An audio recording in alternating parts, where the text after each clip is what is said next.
Well, here we have Whittakers Cottages. They were from Ashton in Surrey, dismantled in 1987 and then re-erected here at the Weald and Downland Museum in 1997.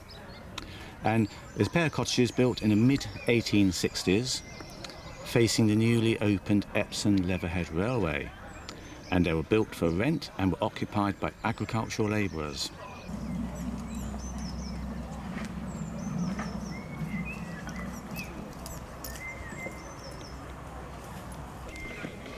As you approach the cottages, they have this rather nice little garden being laid out. You can imagine them doing all their vegetables in here. So we've got a few, looks like broad beans. And then we've got spring onions. What else have we got? We've got some beetroot being put there, carrot, radish, onions, potato. So all the sort of staples of a diet if you're growing your own veg. And then a flower garden, which is, I think, has some nice irises, mint, etc. in it, but probably a tad overgrown at the moment. They've obviously been busy. Anyway, let's go inside.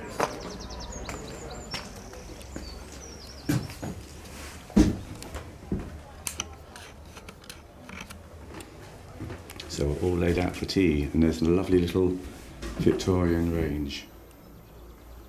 So I've got the oven at the side, and then the coal firing with the doors to adjust the airflow, and a nice little step for the kettle.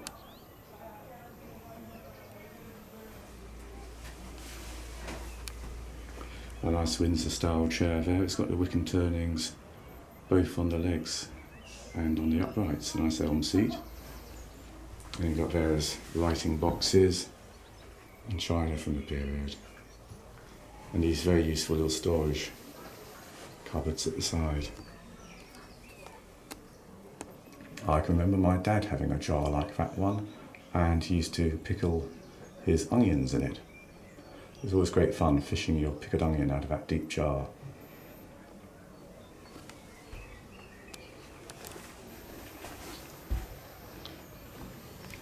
Coming through to the kitchen, we've got the rather nice stone sink. The house I'm living in at the moment had a sink just like that, so obviously fairly standard.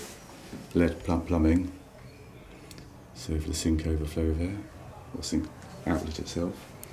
A little wooden plate rack, and then we've got all the work going on the kitchen table. We've got a lovely big mixing bowl. And there's your larder food store.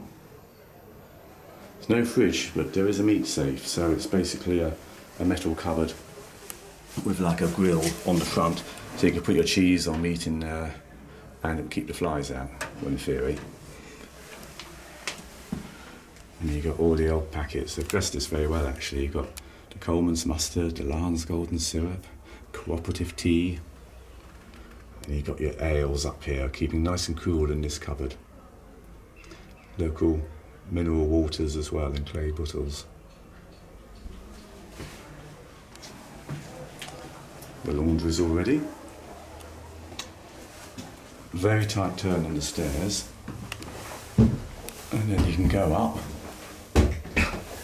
Very creaky as well. Very plain everywhere, so there's not really any carpet. There's a few homemade rugs, so rag rugs. And of course, it's 2 bedrooms, so this would be the bedroom for probably 2 children and a baby. So quite cramped conditions. Got your chamber pot underneath the bed. And you can tell the people didn't have many possessions, because there's not a wardrobe or anything, just a few hooks for probably the one set of clothes that you actually had. Nice little window. And we're looking out on the Bodger's Ball, which is in full swing. About 500 green woodworkers there at the moment, and we are having a ball. I've been running leather courses. You notice as you go around, there's not very much furniture. I think this is the parents' room. You've got these Canadian click-style latches, and a nice metal framed double bed.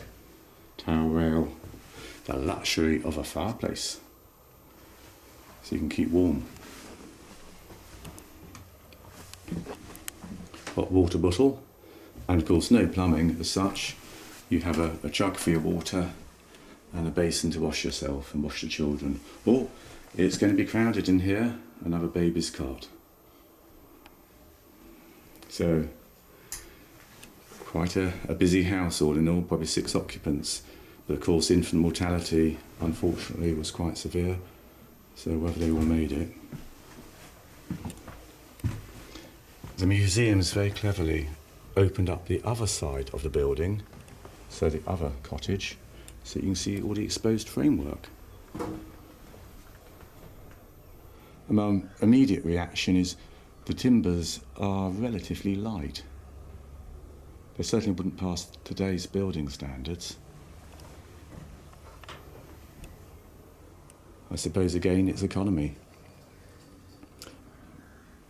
Bricks are obviously handmade, and all of these timbers would have been covered in lath and plaster. So you had little wooden laths, chestnut laths, skimmed with a plaster mix containing horsehair to keep the plaster bound together. In fact, over here you can see the outside render coming through the laths. They're definitely chestnut laths. The chestnut was quite good because it split straight and evenly and also didn't rot. Of course, woodworm would be very prevalent in a building like this.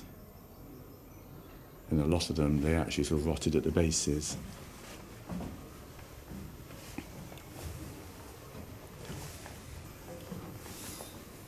So down we go.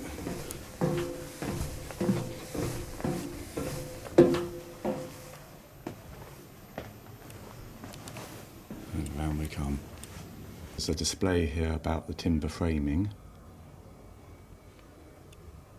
I have put a film up actually on doing timber log hewing with Dr. Damien Goodburn, expert in the subject,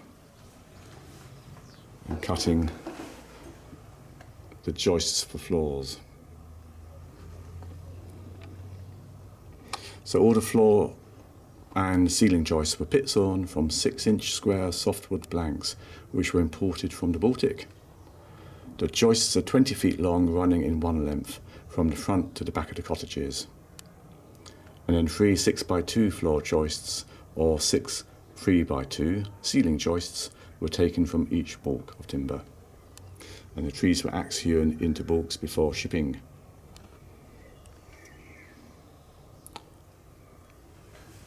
And of course the outside of the building is clad in weatherboard. And again, they were pit sawn from softwood deals imported from the Baltic, and 4 boards being sawn from each 7x2.5-inch deal.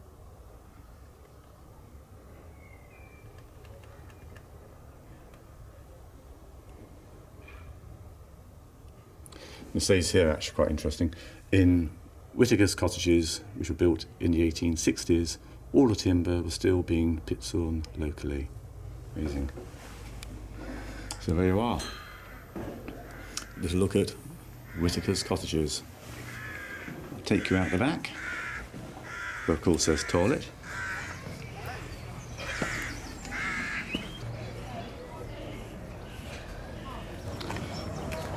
Coming down the side of the cottage, we've actually got a little area at the back, so it's where they obviously stored their materials. And you've also got a mangle for doing the washing. Water butts, celery, forcer there, and washroom. So a rather good boiler down there. So far underneath, heat up your water in there, and you could do your washing. A bath. And a few more miscellaneous pots and pans.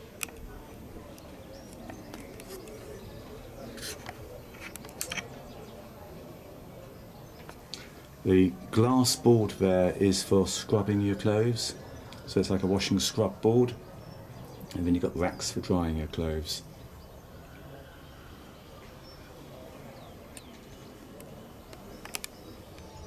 Must have been quite cold in here in the winter, it's all quite gappy. You can see the roof slate tile. And right at the very back, we have the privy toilet. So, a nice board there and a bucket underneath. No plumbing as such. And of course, let's not waste not. There's your toilet paper, some recycled newspaper.